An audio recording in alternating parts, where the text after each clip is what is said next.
Hoyt van Hoytema is a Dutch-Swedish cinematographer born in Switzerland October 4th, 1971. The film seed was planted at a very young age when he watched three films on TV that captured his attention. At 17, he applied for film school and was rejected twice by the Netherlands Film Academy.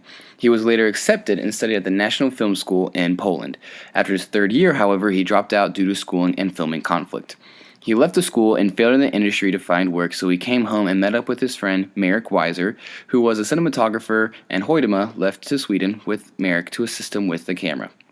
He quit after a couple weeks, though, and met up with one of his other friends, Anders Bowman, and assisted him across Europe.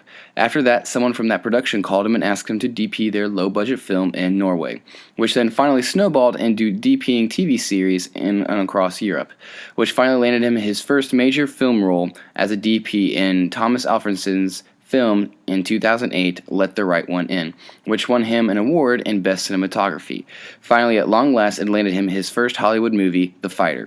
Now, his major films include Let the Right One In, Tinker Tailor Soldier Spy, Her, The Fighter, Spectre, a personal favorite, Interstellar, and an upcoming World War II thriller, Dunkirk. He shoots in a naturalistic style. He doesn't like to draw attention to his lighting, which is why he lights outside the sets. He underexposes his shots to seal in the mood. He likes to top light or side light his actors, and he loves to have detail and texture in his shadow. Now we will compare and contrast two different movies that Hoytema has shot. The first is Interstellar, and the second is Tinker Tailor Soldier Spy. On Interstellar, Hoytema shot with 70mm IMAX and 35 anamorphic film. Both were filmed because Christopher Nolan only shoots in film.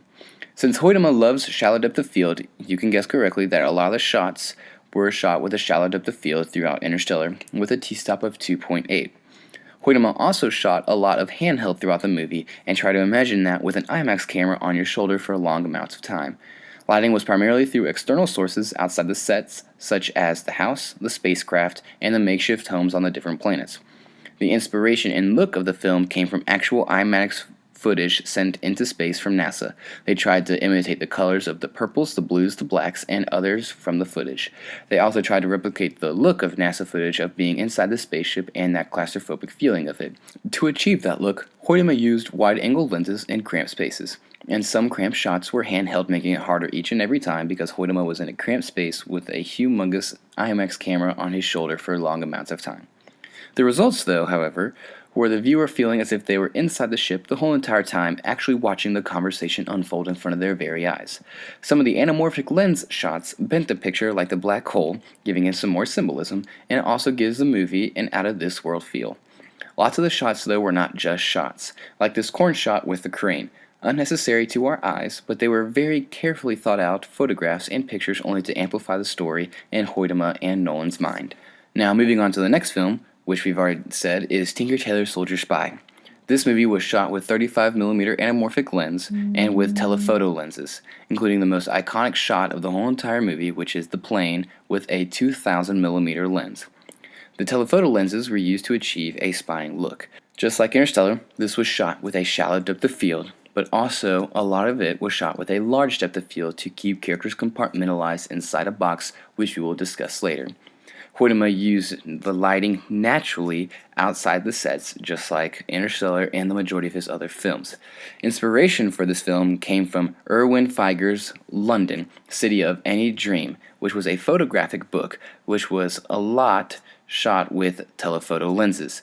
They try to match the certain photos and the colors, the grainy grays, browns, blacks, maroons, and blues, which were all very different from Interstellar, because Interstellar was shot with wide-angle lenses, not a lot of telephoto lenses.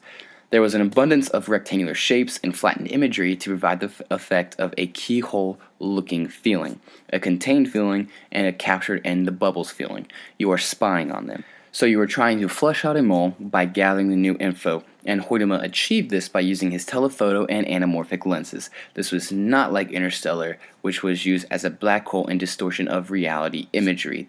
He also used people to hide vertical lines, to hide the depth perception, and to keep people in the effect of the bubble, and a spying keyhole.